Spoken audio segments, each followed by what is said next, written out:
Assalamualaikum warahmatullahi wabarakatuh. Saya Titin Sari Rahayu.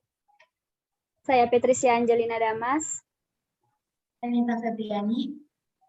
Saya Fridesia. Kami di sini akan membahas sistem informasi manajemen untuk pertemuan ke-15 dan 16 mata kuliah pengantar manajemen.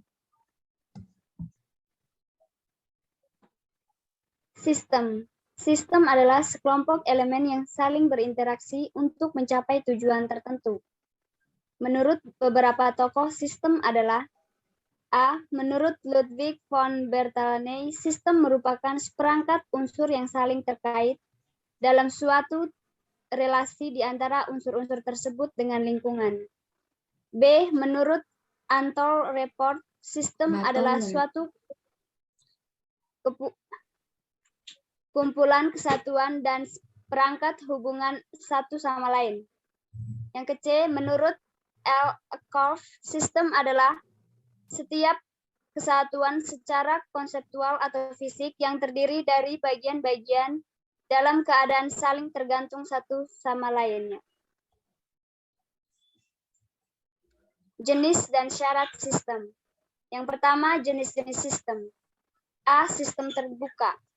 Sistem terbuka merupakan sistem yang mendapat pengaruh dari lingkungan luar, contohnya organisasi. Yang ke B, sistem tertutup.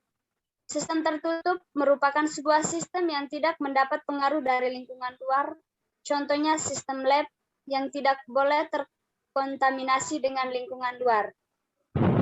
Yang kedua, syarat-syarat sistem. A. Sistem harus dibentuk untuk menyelesaikan tujuan. B. Elemen sistem harus mempunyai rencana yang ditetapkan.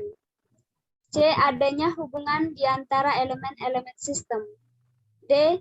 Unsur dasar dari proses atau arus informasi dari material lebih penting daripada elemen sistem.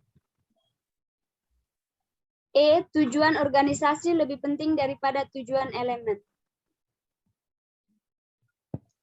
Sistem informasi manajemen, yaitu serangkaian subsistem informasi yang menyeluruh dan terkoordinasi dan secara rasional terpadu yang mampu mentransformasikan data sehingga menjadi informasi lewat serangkaian cara, guna meningkatkan produktivitas yang sesuai dengan gaya dan sifat manajer atas dasar kriteria mutu yang telah ditetapkan.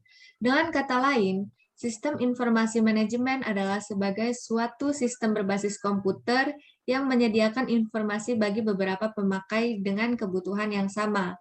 Faktor yang membuat sistem informasi manajemen semakin diperlukan antara lain bahwa manajer harus berhadapan dengan lingkungan bisnis yang semakin rumit. Kerumitan ini adalah semakin meningkatnya dengan munculnya peraturan dari pemerintah.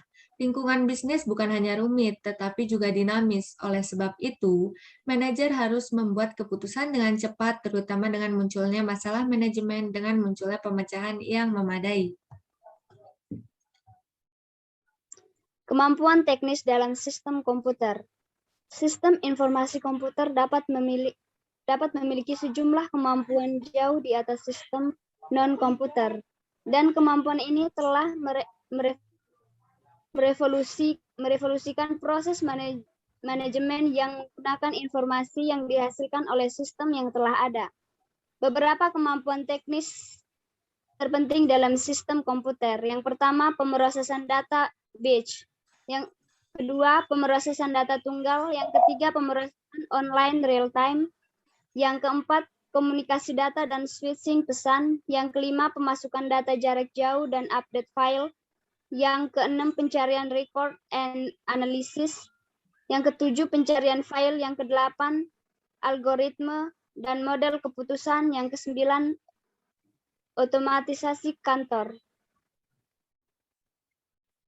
Sistem informasi memiliki 3 komponen, yaitu komponen hardware, komponen software, dan komponen brainware.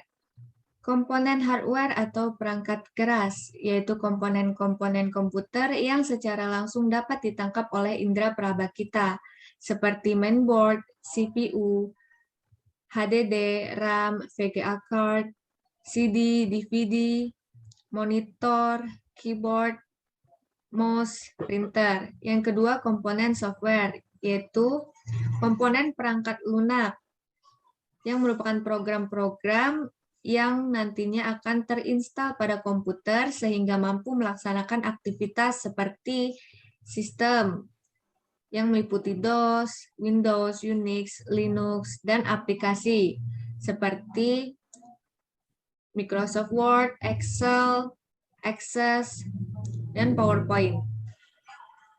Yang ketiga, komponen brandware, yaitu setiap orang yang terlibat dalam kegiatan pemanfaatan komputer atau sistem pengolahan data. Brandware komputer dibagi dalam 4 tingkatan. Yang pertama, sistem analis, yang kedua, programmer, yang ketiga, administrator, dan keempat, operator. Perkembangan sistem informasi manajemen. 1. Siklus hidup sistem. Sistem life cycle SLC adalah penerapan pendekatan sistem untuk pengembangan sistem atau subsistem informasi yang berbasis komputer. Karena tugas-tugas tersebut mengikuti suatu pola yang teratur dan dilakukan secara top-down, SLC sering disebut sebagai pendekatan air terjun, water wall approach, bagi pengembangan dan penggunaan sistem. Tahap-tahap siklus hidup pengembangan sistem: A. Tahap perencanaan, B. Tahap analisis, C. Tahap perancangan, D. Tahap penerapan, E. Tahap penggunaan. Tantangan dalam pengembangan sistem informasi. Tantangan dalam implementasi pengembangan sistem informasi adalah orang-orang yang terlibat dalam pengembangan sistem informasi, yaitu Departemen Operasional sebagai end user dan IT sebagai pengembangan, dan tentu saja sebagai support, dan manajemen sebagai leader yang membuat definisi goal yang akan dicapai. Bentuk-bentuk tantangan manajemen adalah sebagai berikut. 1. Tantangan investasi sistem informasi.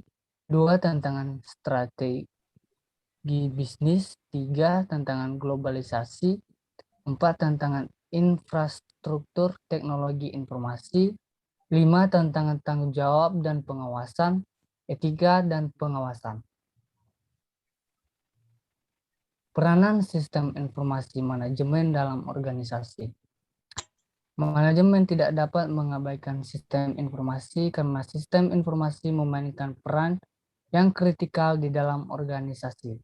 Sistem informasi ini sangat mempengaruhi secara langsung bagaimana manajemen mengambil keputusan, membuat rencana, dan mengelola para pegawainya, serta meningkatkan sasaran kinerja yang hendak dicapai. Oleh karenanya, tanggung jawab terhadap sistem informasi tidak dapat didelegasikan begitu saja kepada sembarangan pengambil keputusan. Peningkatan produktivitas kerja para pegawai sangat tergantung pada jenis dan kualitas dari sistem informasi organisasi. Meningkatnya kecenderungan organisasi berteknologi digital, maka sistem informasi di dalam organisasi dapat meliputi jangkauan yang semakin luas hingga kepada masyarakat, instansi pemerintahan lainnya, dan bahkan informasi mengenai perkembangan politik terakhir.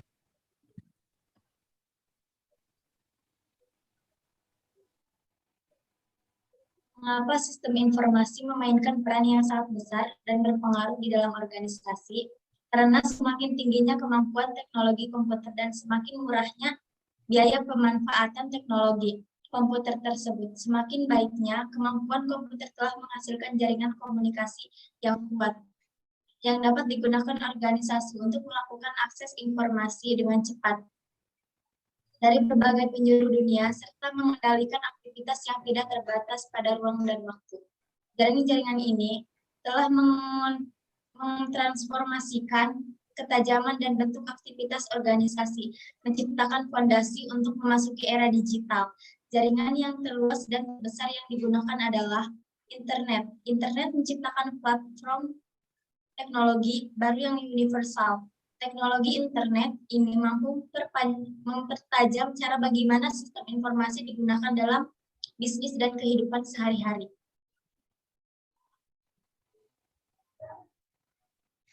Bidang sistem informasi. Informasi adalah sesuatu yang terdiri atas data yang telah didapatkan, diolah, atau diproses, atau sebaliknya, yang digunakan untuk tujuan penjelasan atau penerangan, uraian, atau sebagai sebuah dasar untuk pembuatan ramalan atau pembuatan keputusan.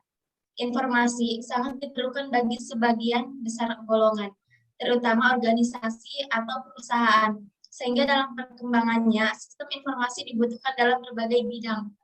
Bidang yang membutuhkan sistem informasi adalah sistem informasi akuntansi, sistem informasi pemasaran, sistem informasi sumber daya manusia, sistem informasi manufaktur, sistem informasi keuangan.